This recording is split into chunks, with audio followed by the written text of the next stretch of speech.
Et Cédric Ndayongeje, vous êtes secrétaire administratif de la faculté des sciences sociales et politiques à l'Université de la Tanganyika. On vient de passer presque 7 mois dans une crise dans le pays. Est-ce que cette crise que nous traversons a un impact sur le fonctionnement de l'université?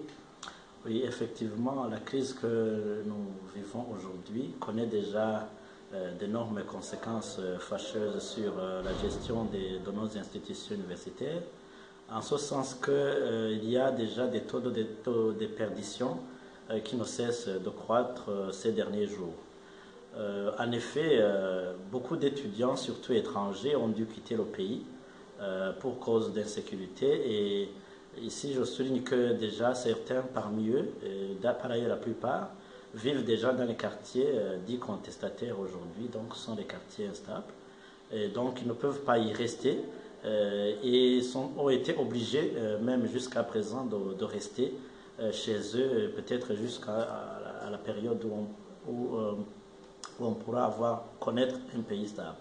Ensuite, il y a aussi parmi nos étudiants, les étudiants burundais, essentiellement qui sont des jeunes, qui ont dû finalement quitter la ville pour la campagne ou même vers les pays étrangers, notamment les pays limitrophes.